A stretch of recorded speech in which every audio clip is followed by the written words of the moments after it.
Well, it's the 6th of October. Welcome to the show. It's Cerys here up until 12 o'clock. It's a very special show today, though. We are recording live from Maida Vale in the legendary studio. We've got the Bing Crosby plaque right behind an audience of 200. Say hello, everybody. Are we excited or what today? It's a very, very special day. There's an amazing box set coming out of Clash classics and remastered hits selection from Mick Jones, who's remastered it, and we'll be talking to Mick about it later on. What else have I got in store for you? Johnny Green, their tour manager's coming along, so we can ask him lots of questions as well. The audience, you're going to be asking questions as well, aren't you, to the Clash? And also we've got a performance poet as well called Longfella to join us today. When I was invited to do this Clash special, the first thing I always ask any musician that comes to the studio is to give me a list of tracks. I think it takes you in surprising places, and indeed some of the track choices were very surprising. But this one is not so surprising, and I wonder if you can guess whose choice this was. It's a classic. From 1956. The Girl Can't Help It. We are here live in front of 200 people at the Maida Vale studios, and I thought I'd come and say hello. Hello, how are you today? All right, yeah. Where have you come from today? Sunderland. And what is it about the Clash that you love? Just everything. I really just enjoy all the music, like how they went from like punk roots right through to doing everything, you know, like all different styles. Because the styles changed radically, didn't it, over the years? Do you have any favourite sort of periods? Probably about 78, 79. I'll go next door to you. What's your name, sir? Sam. And where have you come from today? Peterborough. And why are you such a big fan of the Clash? Well, because of my parents, really, and everything, just growing up listening to the Clash and stuff, yeah. Why are they set apart? I don't know, really like their style and everything, and just the songs is brilliant, yeah. Do you have any favourite periods for them? Well, I have a favourite song, Guns of Brixton. You might be playing that later, I think. Well, did you guess whose choice that was? Any guesses? It was Paul Simonon's choice in his list, actually. He had quite a lot of rock and roll. He's included Huey Piano Smith, Larry Williams, among many, many other tracks as well. Have a listen to this one, and then have another guess at whose list this was on.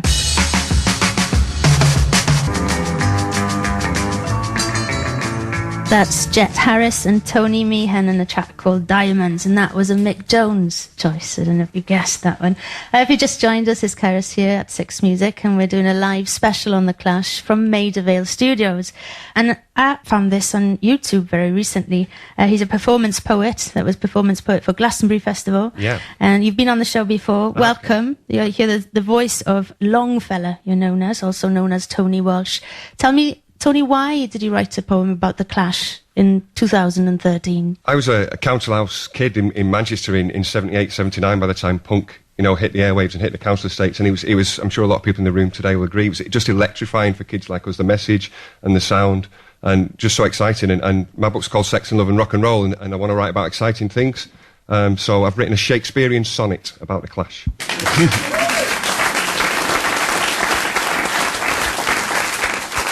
It asks, in these days of Simon Cowell and X Factor, where the next rebel band's coming from. It's called The Last Gang in Town, ? Who these days are the rebels worth the name? Who hates the army, hates the RAF? Who these days takes a gutter sniper's aim? Who fights the law with every beaten breath? Who these days has the baselines or the balls? Who sussed and struts where white man fears to tread? Who these days answers back when London calls? Who catches fire and burns like Natty Dread? Who'll wave a flag above the shit parade?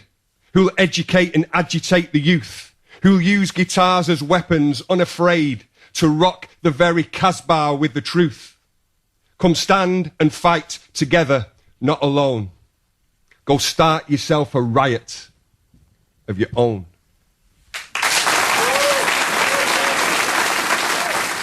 Set the scene if you can. You said you grew up in the late 70s, just to show how fresh that sort of questioning of the politics and the finding of a voice was. They're showing the old Top of the Pops on television from 76, 78, 79. There's novelty songs and it's prog rock.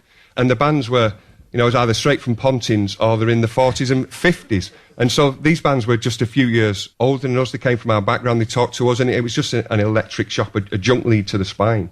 You know, and to hear political music, I'm sure a lot of people in this room, part of our political awakening was the Clash and the bands that followed them, like the Specials, like the Jam, like Stiff Little Fingers. It just electrified the scene and changed a lot of people's lives. Tony, thank you very much. Big round of applause for Longfella.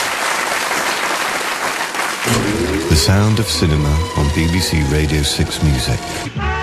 From 1967, the Guns of Navarone and the Scartalites. Enjoyed that in the studio, didn't we? We are here live in front of 200 people at the Maida Vale studios, and I thought I'd come and say hello again to somebody else. How are you? Hello, how are you? Where have you come from today? I come from Kent. And how long have you been a Clash fan? Since time immemorial. So a long time since they were around, you know? And you went to see them a lot live? I've seen them, yeah. I grew up in the West Country, so they were the band that made me come to London, pick up a set of drumsticks, so they mean a lot, you know? Mean a lot. Could you describe what their kind of live set was like? Aggressive, eclectic, different, sometimes controlled, sometimes not. What do you mean by that? Totally exciting and really out there. It was spot on, do you know what I mean? You could ever not love the Clash, you know? What's your name? Graham. Thanks, Graham. That was Mick Jones' choice, if you were wondering. The Clash are well known for their love of ska and reggae, but we'll be talking to them later about their love of soul music as well. There were some surprising track suggestions, including Willie Nelson, Procol Harum, and there was a Laverne Baker one as well, a track called Dicks of Billy. But I'm going to play you this one. Ash, and before that you heard Laverne Baker and Jimmy Ricks, and a track called You're the Boss from 1961. You're listening to Six Music, and it's Cerys here up until midday, and you're listening to a very special show today. We are doing a live special in front of an audience. Say hello! Hello! And we're in the legendary Maida Vale studios in the Bing Crosby, I call it the Bing Crosby studio in Studio 3. We are going through some of the song selections from the band. We haven't heard from Topper yet, I don't know if you've picked up on that. So I thought we'd do a Topper choice next. But in fact, Mick Jones chose a track from this artist as well, and I'd love to ask them about it later, about their experimenting and pushing the boundaries of music, so hopefully we can ask that question. It is Captain Beefheart, and it's a track that shows Topper's love for the blues too. Gimme That Harp. That was Captain Beefheart and Gimme That Harp Boy, sounding remarkably like Spoonful by Willie Dixon, a brilliant choice from Topper Headon. I'm Cerys Matthews, and you're listening to a special show we recorded down at the BBC's Maida Vale studios with a Clash in front of a live studio audience. We'll be talking with the Clash tour manager Johnny Green about his time with the band in the next half hour before I bring in the 3 remaining members. So stay tuned after the news. Epic sounds there from the Tornadoes and Telstar. And that is a Mick Jones choice. That track came out in 1962. Welcome to the show, Johnny Green. Thank you. I'd love to ask you about the beginning, the very beginning, because you ended up being a tour manager for The Clash and also John Cooper Clarke now. But where did it begin? How did you get into that kind of... I was the fan that got lucky, Cerys. You know, any of you could have been where I am. You know, what was I technically equipped to do the job magnificently? No. I had no electrics. Though I'm fond of a roll of gaffer tape, it has to be said. Was I a professional driver? No. Never done any of that in my life. I think what happened, nobody ever bothered to tell me typically with The Clash. I obviously fitted the bill, had the right attitude, liked the same music that they did, and was willing. Was it important to them that the people they hung out with had great music taste? Like, they listened to music all the time, they got cassettes going, they had the beatbox going? When those beatboxes came in, it was a cacophony of different noises coming out of each person's one. And driving in the car, you know, was just a car. Sometimes it was just one of those little tiny Renaults, and they would fight, that lot, who you'll meet, would fight to see who could control the music in the car, like kids, exactly like kids. Who would win? Whoever usually was on form that day. And of course it does help, doesn't it, if you're in the passenger seat. So let's say Mick, shall we? But Paul is a very persuasive man. Very persuasive. I'm very curious, as a member of a band myself and knowing how touring works, that I've heard that with The Clash, you know, it's all about equality, there's an open door policy. You're on tour, so everybody's allowed to come backstage in the dressing room, everyone's allowed on the tour buses. That must have been absolute chaos. Yeah, it's fabulous. I loved it. That was one of the things that really attracted me to The Clash, you know, that they thrived on chaos and trouble. You know, you might even say at times they encouraged it, but certainly one of the first things that I was asked to do was always make sure that backstage door was kept open for people who couldn't afford to get into the gig, you know. The waifs and strays, the gutter snipes, you know. And I was very pleased to do that. I didn't see those people as getting under my feet at all. I thought that was delightful. And equally, there were many, many nights where the crew have packed up loaded a truck, gone back to the hotel, taken down huge lighting rigs, you know, and the band is still sitting in the dressing room, sharing beers, chatting with their fans, until the last fan has got what they wanted. I thought that was wonderful to be applauded, you know. Did that ever change over the years as No, they it got never more and more changed all the success? time. And taking that kind of attitude to America was so strange, because the American audiences couldn't understand that. They really, really wanted the Clash to be superstars and remote people from their daily lives. And the band were not having that at all. Was there at any point where one of the members of the band or the crew said, look, that's enough, it's enough? Hired members of the crew would just say, this is ridiculous. These people are in the way. They're harming efficiency. You know, these were trainee health and safety people, you know? And the reply to that would be, yes, but they're enhancing the ambience of the event. Very important. Were you in the studio with them? Yeah. How was the setup in the studio? Well, originally... Was there a typical setup, or did it always just vary? No, there was. They knew how they wanted it, and they wouldn't be pushed around, you know. They were learning on the job, really, each of them in their own ways, how to construct and communicate songs, how to put them together, and how to record them, how to sound at their best without going sterile. I think that was always one of the problems, you know, that they feared. So they were always together in the studio, apart from, you know, the odd drop in, the odd dub.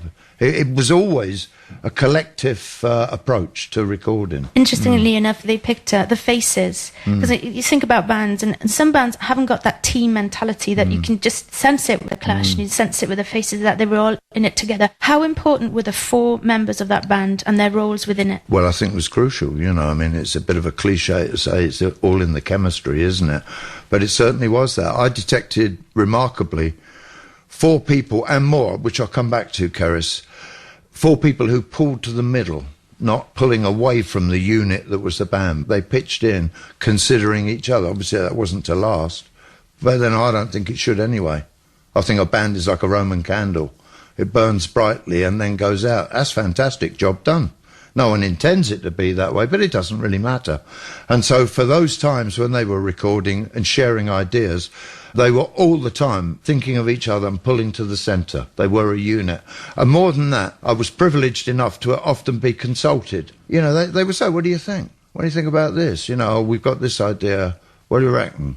And I thought that was very generous of them, really. I was never treated as a hired hand, you know. I was always treated with intelligence. Let's hear some music. See if you can guess who chose this track. OK.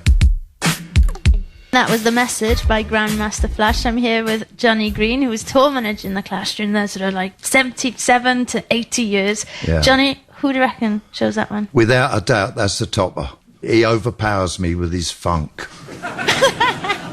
He was unstoppable with that stuff. And him and his sidekick, who was my mate, a bloke called The Baker, just The Baker, who travelled round in his little car around London in the endless weeks of rehearsal that we did. That's what he'd play. And Topper was a real joy in rehearsals, because I would be in there making sure everything was ready so they could walk in and start rehearsing every day. And it was every day. And Topper was always the first one in.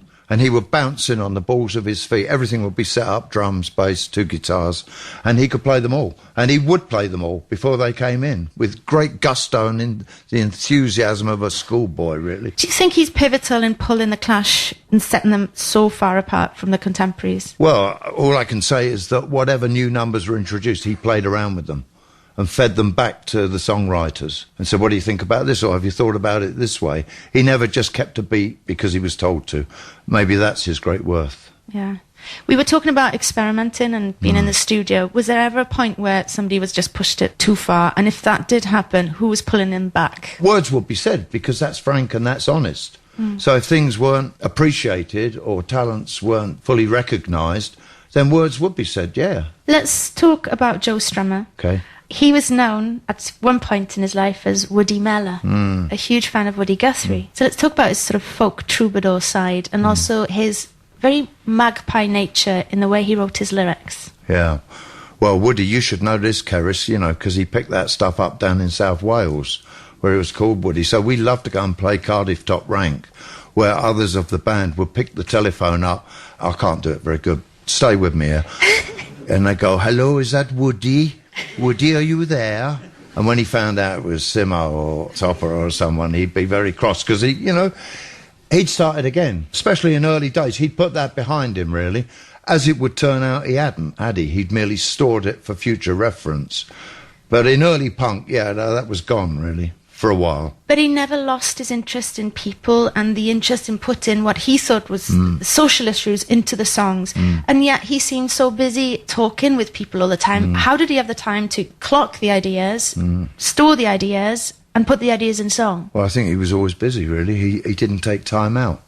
He never did take time out. If there was a slack period in the studio, you'd find him in his little bunker made that we would build him of flight cases, or indeed just underneath a piano, you know, hiding away there, lying on his stomach, you know, the famous Penny Smith picture where he's lying there looking like a kid with a colouring book, but he's writing lyrics.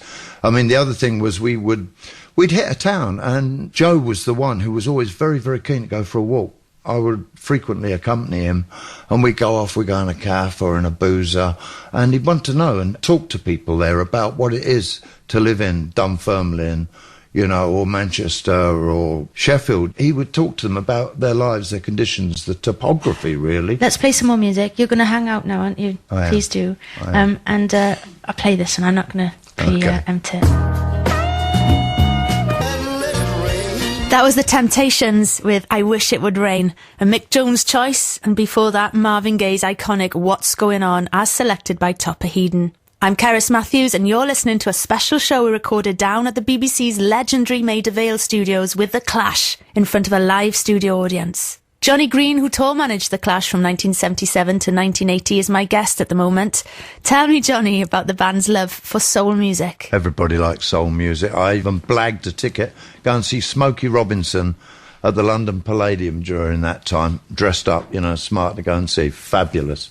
Went to see Marvin Gaye, as they did. We were always out in the town. One of the nice things about being a happening band early on, you get him free anywhere. Did they keep the combat gear on, or did you swap to have like, that was the punk gear, let's put the soul stuff on? Well, you know, just when you thought you got a handle on the Clash's appearance, they changed, didn't they? I always remember the time we're at the Monterey Pop Festival, you know, and there are all these hippies, and then there are a bunch of kind of punk rockers, Californian. Ha, we're punk rockers, look at us, we're cool, you know? And in fact, they changed again, because it's the second American tour, and they'd gone for Johnson suits, hats and quiffs, you know, we agreed. And so the punk rockers looked like the dinosaurs suddenly. It was kind of, hey, this is moving fast, you know. Did they ever go and shop in Elvis's favourite shop in Memphis, I wonder? Lansky Brothers. Yes. A fabulous shop. Yes. Sadly, we didn't play Memphis, Cerys. I've got a wonderful, wonderful track to play next. John Holt's in the band. It is the Paragons. Are you a fan? I think John Holt has the most wonderful voice. Paragons there, and riding on a high and windy day. We've got a surprise now. Johnny's just brought out some documents. What have you got? Well, you know, I knock around with a lot of literature these days. I knock around the world with John Cooper Clarke, ace poet. But here's another one, look. This one came to me through the electronic doodah from the poet Porky the Pig. And I don't know if you know who Porky the Pig is. He started out as an unknown. It's Phil Jupitus. You might know him better. I see him off the telly. A clever man. I rang him and he was out. And he wrote this poem. It's called Johnny Green, Missed Call 9:34, yesterday. The name Johnny Green flashed up on my screen, a telephone call I had missed. I keep it on silent, which drives some folks violent. They think I am taking the piss. It makes mates irate that I eschew vibrate. They find it both rude and unpleasant. But I think it most odd when someone other than God is expected to be omnipresent. So I returned Johnny's call by the coffee shop wall, the pleasantries duly exchanged. Then he passed on some news which gave me the blues. From good humour I became quite estranged. Would I, as a friend, be keen to attend a BBC studio do? Friday afternoon, in a dimly lit room, Johnny chatting with friends who I knew. I asked who they'd be in Studio 3 at the complex down by Maida Vale, when Johnny replied that this boy could have cried. Like my flat white, I became cold and pale. We'll be having a chat, just chewing the fat, about albums and tours reminiscing. We've saved you a chair. You have to be there. It won't be the same with you missing. I took him to task. What mates? I did ask. The tension between our two phones. The chaps, Johnny said. I felt almost dead. Paul Simonon, Topper Headon, Mick Jones, and one empty chair for the man who's not there, our beloved and lost absent friend. So it's sad you can't come, my dear Essex chum. I'll pass your best wishes to them. So I stand here forlorn, a man Isle of Wight born. What I say now is not being rash. Thank you all, my dear friends, as my set now ends. To be here, I've missed tea with a clash. Johnny Green and Phil Phil Jupiter's. Jupiter's poem there. It's time for us now to invite Mick Jones and Paul Simonon on top of Headon in. Ladies and gentlemen, The Clash. BBC Radio 6 Music.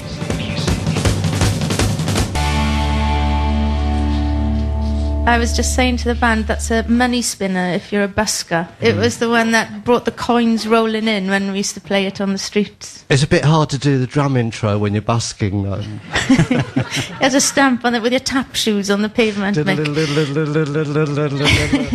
Welcome everyone to the studio anyway. Thank you very much. You were keen on giving a director's commentary to that song, but I want to ask you specifically about the very end. So I've clipped the very end because I hadn't noticed it before. This is one of the great things about remasters is now we can hear the urinal at the end really Is that what it clearly. was? Can we have a little listen? Is that what it That's what I've was? been working for all these years. That was recorded in the toilets at Wessex. It's very Joe Meek. Can we have it a little bit lower on the third urinal along, please? Can you?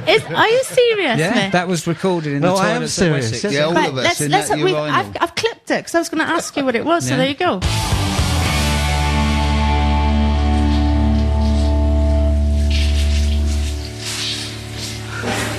So set the scene. What the heck were you doing in the urinal recording? Getting an echo on the percussion. Echo is everything. Playing the pipes with a monkey wrench for that beat on the end.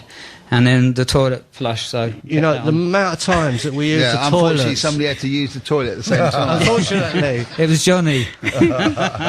Some studios used to have their own echo chambers, right? But then if it was a cheaper studio, it didn't have it. And we just go like, we'll stick a mic in the bog.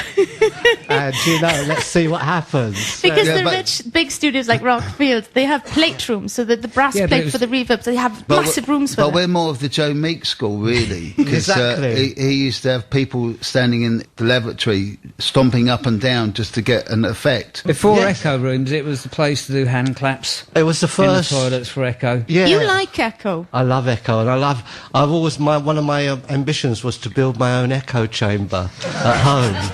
And have you And I've got a succeeded? panic room now, and I'm thinking of putting a But why- mic at the why- bottom of it. Why Echo? Phil Spector, really. Let's talk about producers then. Guy Stevens, for instance. Yeah, he was a Phil Spector too. Yeah. That was one of his quotes. There are two Phil Spectors in this world, and I'm one of them. Sorry, Mick, what were you just going to I say? was just going to say the same thing. Echo. I've got another clip for you. It is the most iconic intro to a song, and I would love for you to just say how it came about.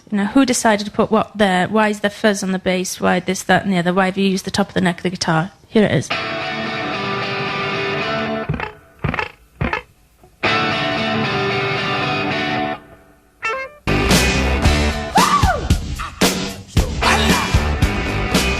The reason that Mick's guitar is there first is because he arrived first.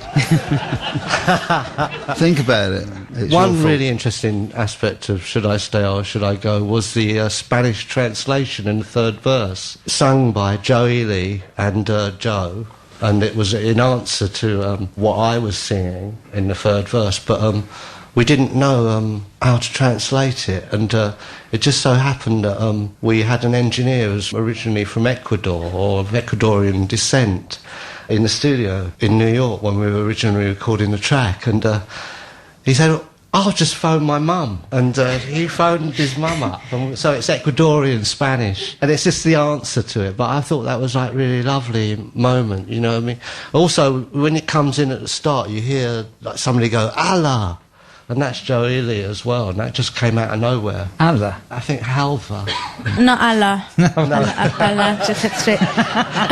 Nor ABBA. So we're sticking with the production. I'm fascinated now, especially after listening to this on 11. The percussion.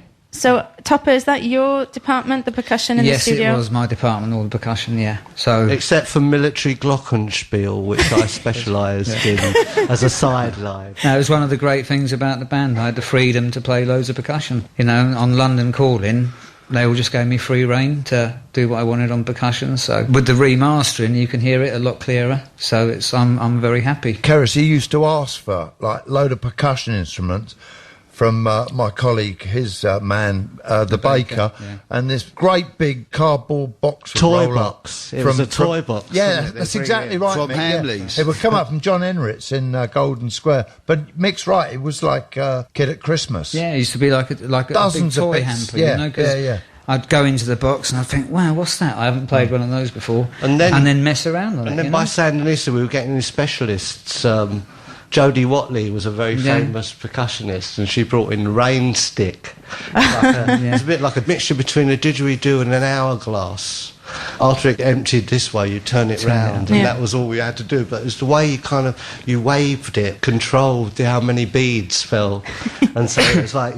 Did you try the boom whacker, the plastic tube? We did that. Yes. We did that. One wonderful thing is on Shepherd's Delight in Sandinista. It was about three. It was that very thing, but it wasn't Topper. It was Lowell Cream from 10cc. He was like, it was about 3 o'clock in the morning in Manchester in the studio, and we were all feeling pretty tired and emotional, and we broke out the sheep noises. Lowell came to jam with us, and so we said, "Here, have this sheep noise." And he's standing there. If you listen to the record, it's like dun dun dun dun dun dun dun dun. Did it ever go too far? It did go too far. It's an album called Sandinista. Was it you trying to rein it in, Paul? Well, unfortunately, I wasn't. Well, or maybe fortunately, I wasn't there in the beginning of it. I was away off duty elsewhere. So, he was doing a film in Vancouver, wasn't it? Or did you just run away? So when you there was an excuse. I was actually at home. So you got back to the studio and listened back to how the sessions were going, and the thing is that particular records was over quite a long period of time. So some was recorded in Jamaica, some in London, some in New York, so various places. It was pretty much a free-for-all, like long-running, like months of free-form jamming. Yeah, that's what I like to call it. It's like our free-form album. We just made it up as we went along. Was that one of the most enjoyable periods in the studio? They were all enjoyable. Every album was different. They were all enjoyable for different reasons. It was certainly one of the longest. London Calling was enjoyable because it was all written, rehearsed, and you know what I mean, it was all prepared for us. And then we had Guy Stevens as well, and that was like an unforgettable experience.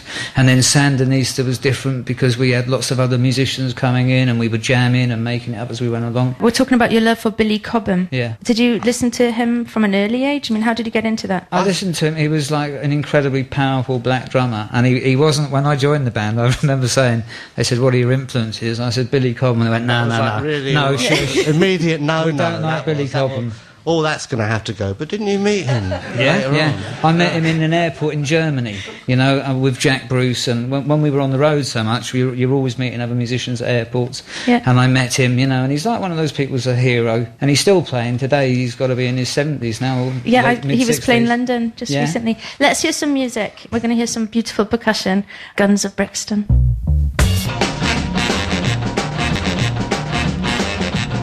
That was a Paul Simonon choice, TV Slim's Flatfoot Sam. I'm Cerys Matthews, and you're listening to a special show recorded with Mick Jones, Paul Simonon and Topper Headon of The Clash, alongside their tour manager Johnny Green, down at the BBC's Maida Vale studios last month. We're currently discussing whether The Clash ever came to the Maida Vale studios to record a session back in the day. As we were walking in, I said, "Haven't we been here before?" And Mick and Paul said, "Yeah, we came in, we spent the whole day recording for John Peel or something." Yeah, till about 1 o'clock in the morning. It didn't work, so we just walked out and left it. Didn't sound any good. It wasn't any good. Why? Well, it just didn't work. It was us, I'm sure. No, it's the... No, speak for yourself, Mick. Are those lost tapes now, then? It was the BBC engineers. But they usually do a great job. What was the matter? Well, maybe they didn't get on with us and we didn't get on with them. Because they didn't understand our sound and we didn't understand their sound. John Peel never forgave us. Yeah. Right. He was a big, you know, liked all good new music, except for The Clash. But I can remember that and wheeling all the gear out and you walking out. And I was thinking at the time, many a band might have just said, "Oh, that'll do, that'll be fine. Now, who cares anyway?" You didn't do that. We wouldn't huddled together, said, no, if it ain't good enough, it ain't going out. I'm walking out onto that street out here. I remember it well. and sneaking out with your cases thinking, oh dear. When did you decide on being so absolute with your music? Can you remember a moment when you just realised all four of you had the same attitude and the same ambitions for the music? I think that was an initiation that came in on meeting each other in the beginning. To put it this way, it was like me and Mick that started up together, and via Bernie Rhodes, who's a very important aspect to this conversation. We all discussed about getting Joe Strummer to be the singer, so me and Mick saw Joe playing in the 101ers, thought he was pretty good, but his band wasn't so good, but he was great. So basically Bernie Rhodes decided to make a play to get him to leave his band, which he did, and then Topper came along. So it's a gradual process really, and it didn't really take us long to sort of fall in insofar as the early structure was quite tightly formed from the beginning. I think the attitude was there before the music. You know, it was the attitude of the band was we're doing it our way, and we're keeping everything as much as we can in-house, and we're not going to try and rely on other people. And I think when the music happened as well, we just adopted that same attitude for the music. It's incredible that you were in the driving seat, production side and the sound side of your music right from the get-go. Every aspect, from visuals down to sound, down to what you heard, it was complete. Did you know this was it, the four of you, this is it? Well, you didn't think this is it, it's just got on with it. There was an agenda to be adhered to, which is to make records, look great and do great shows and travel the world and spread the word of London and what's happening for us. You had an extraordinary ethic, which was an open door kind of policy. Your fans were everything to you. They could get anywhere. Yeah, that's true. Road. But a lot of that really comes from Mick, because Mick's experience when he was a young man, he used to go to see bands like Mott the Hoople in particular. But that's for Mick to say, really. So we sort of learnt a lot from Mick, really. Did it ever get too much, though? I'm just quite fascinated. Yeah, it did get too much. Yeah. It got way too much at times. Especially, I remember seeing Strummer drowning in conversation with people that wanted to have this big discussion about political situation in Nicaragua, and it's like, you know, he's just come off stage. Whereas if I sat in the corner and scowled, then nobody would come near me. And yet you kept those doors open all the way down. Yeah, the doors were open, you know. It's our way of getting to know what was happening in this town, wherever we were in the world. It was sharing information. Yeah, it was a two-way thing. You know, they came to see us and we got to see the kids in that town and what was going on. When you started out, it seems to me that you were kind of go into the temple to pull down the temples, you know. One of the quotes from a song, no Elvis, no Beatles, no Rolling Stones. But you became those icons that you were trying to pull down. Yeah, wow. No, you got to understand, at that time, that period, it was necessary to make these statements because it was like wiping the slate clean. We admired the Rolling Stones and the Kinks and Elvis and all. Well, not so much Elvis for me personally, but we, you know, we admired them. But it was about starting fresh, and we'd all grown up with this musical information from our own personal interests in our particular genres of music. But it was crucial at that period to clean the slate and say, this is where we're starting. This is what we're about. What you're saying about no Elvis, Beatles or Rolling Stones, people have the same misconception about I'm so bored with the USA. It's not to be taken so literally, because I think music goes both ways. We take a lot from the past, of the people who influenced poetic us. License. And then we go forward with something we've added to it, you know. But also it needed to be said at the time, didn't it? Yeah, everything was bombastic, overblown. You had these posturing rock stars, and it's a great line as well. No Elvis, Beatles, or the Rolling Stones. Yeah. And yet, though, your collective knowledge was consummate, wasn't it?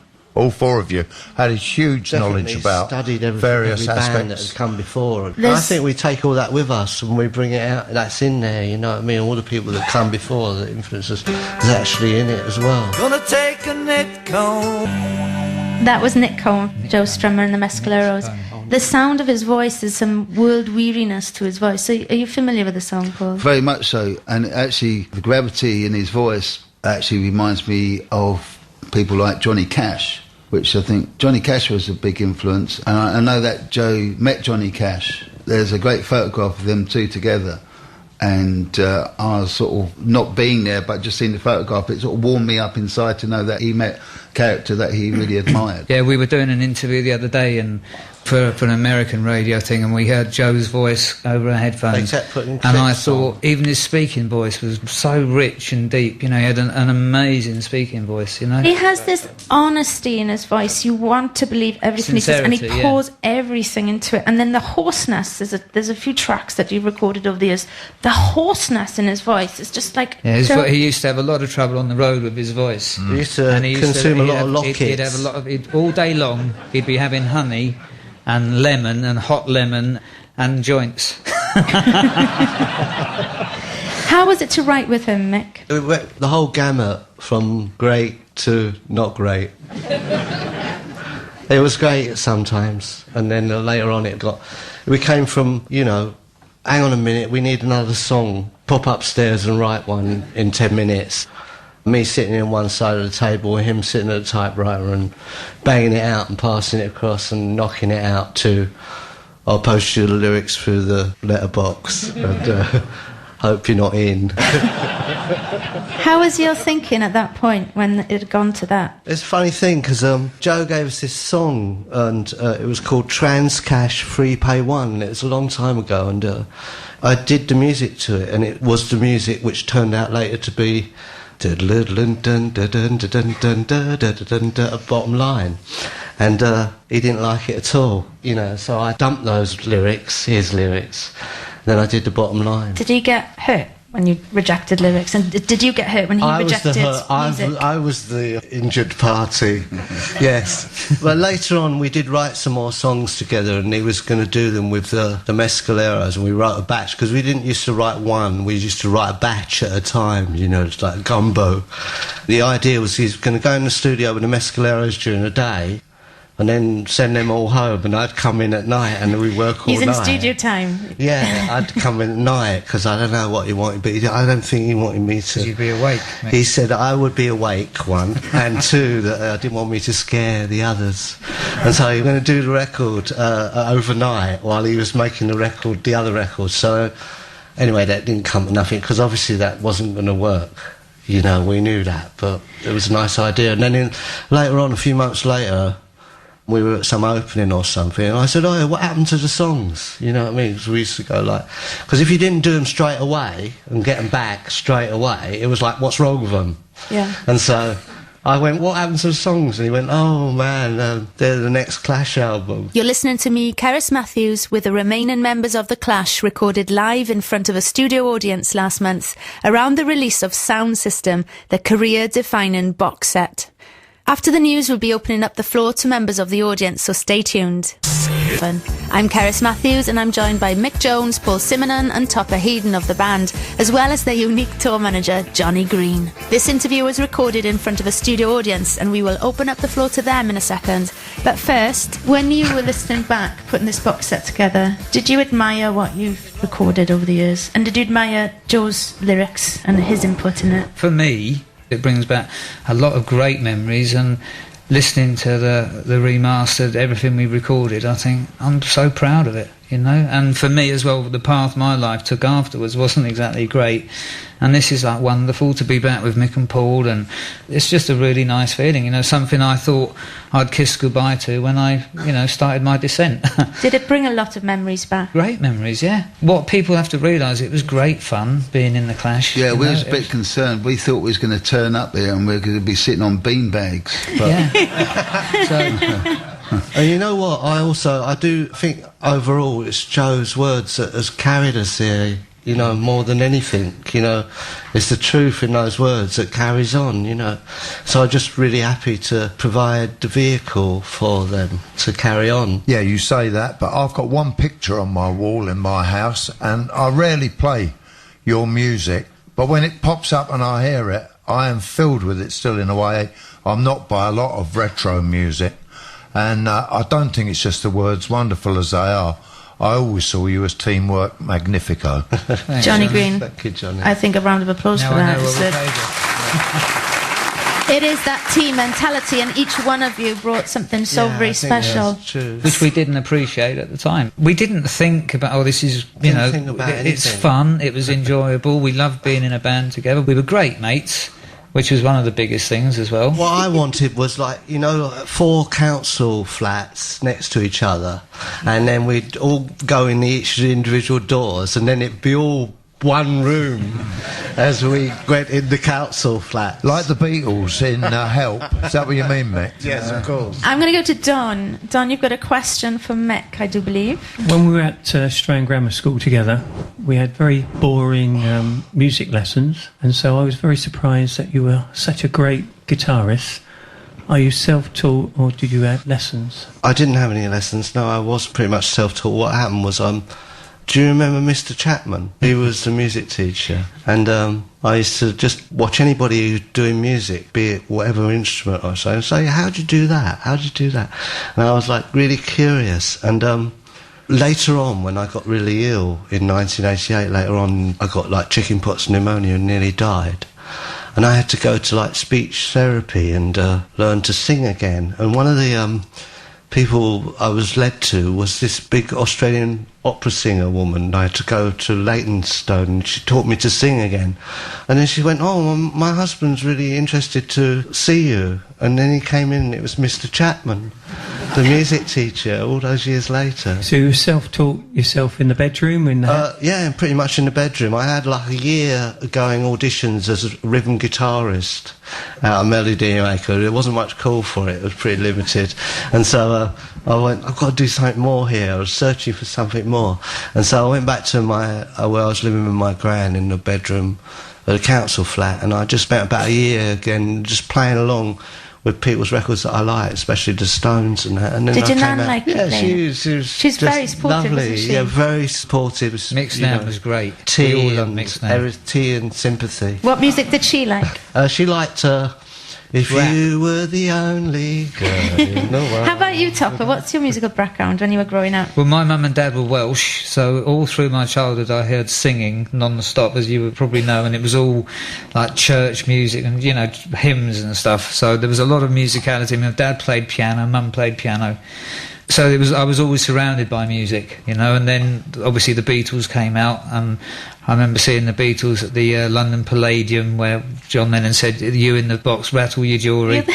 And I just loved music. Then after that, one of the other memories I was watching The Who play My Generation on Top of the Pops, and thinking, that's what drumming's about. He's the best looking, he's right up the front, it's all about him. That's what I want to do.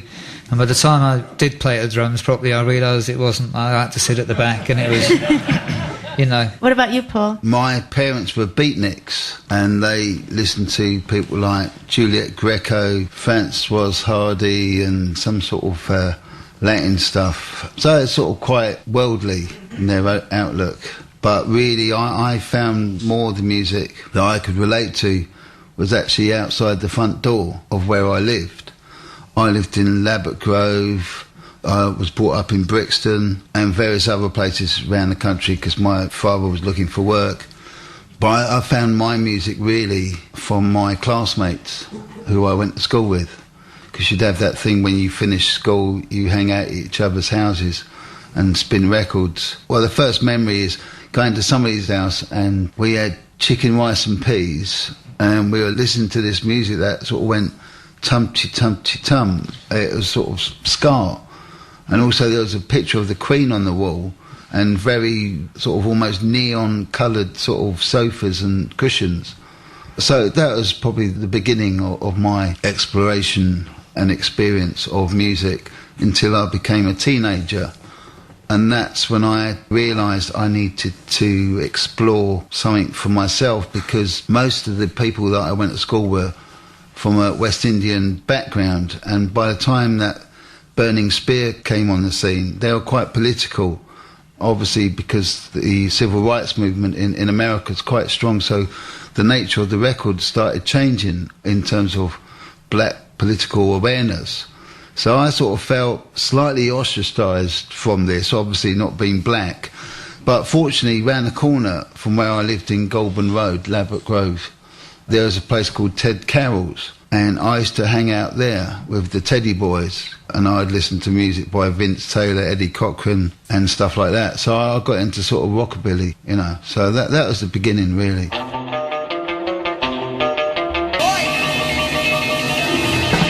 That was the 1959 classic Brand New Cadillac by Vince Taylor, a track The Clash covered on their London Calling LP.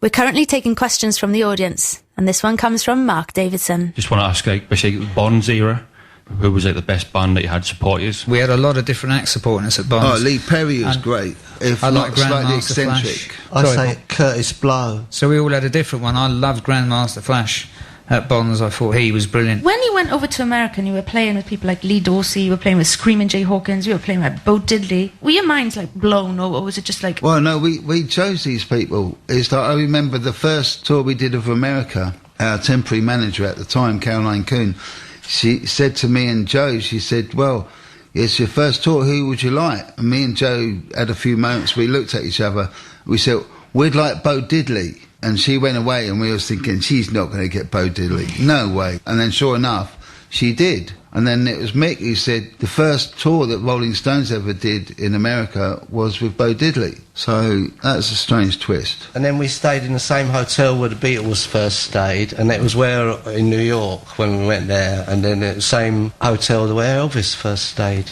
in New York, the Warwick Hotel. And that's what made it great being on the road as well, because most bands in those days would have a local pickup band. But I knew, when I checked into the hotel, I knew if I got down to the gig, I'd watch Bo Diddley like sound checking and Bo Diddley playing before us, and it was amazing. You know, I'd go to a Bo Diddley gig and he was playing on the bill with us, you know. He used to put his guitar on the bunk. Yeah, we travelled. Did he? Slept in the bunk on the bus. And he used to tell us stories. Yeah, he'd put his guitar to bed in the bunk, and then he'd sit up and he'd tell us all stories. And he was a real pessimist. He had a big kind of underground air raid shelter for when the Armageddon came, and there'd be one snowflake, and he'd go, "Oh my God!" I remember we were in there with Jerry Lee Lewis, and we got snowed in for a week, and I didn't eat for 3 nights, and it was like all these, doom and gloom stories. It was so entertaining. He used to drink Rock and Rye. Yeah, Rock and Rye. Yeah. What is that? What the good old boys drink. Well, it's got sort of fruit in the bottom of it, but it's sort of like a whiskey sort of fruity bourbon thing. Winey. The fruit makes it healthy. One of your 5 a day.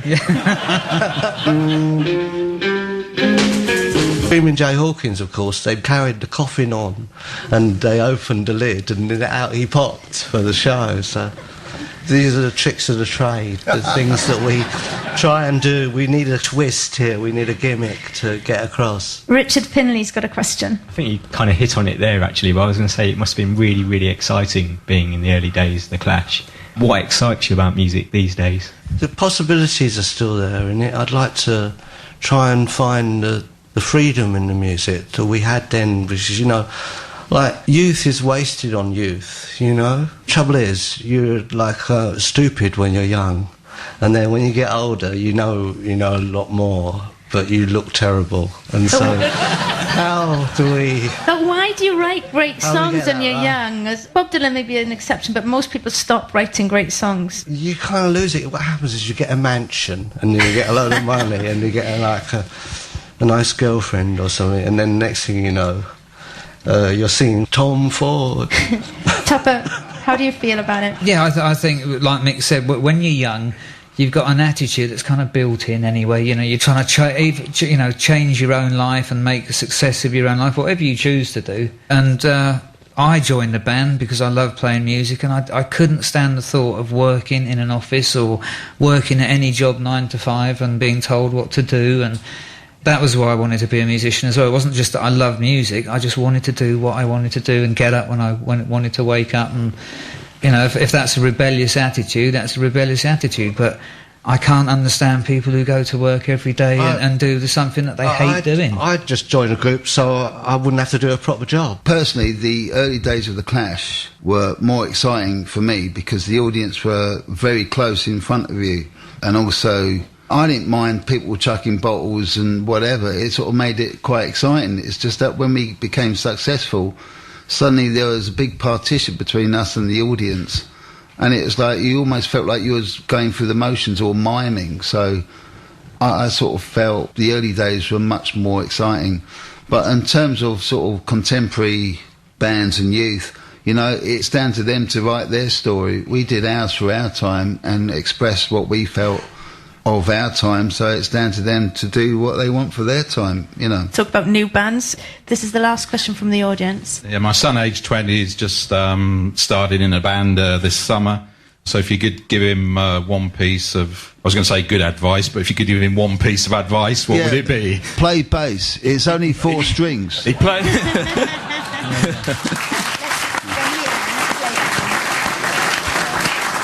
He does play bass. Oh, good, good. Listen to the Ramones and reggae music, because then you can hear the bass. And with the Ramones, you'd get a good engine going on your right hand, you see.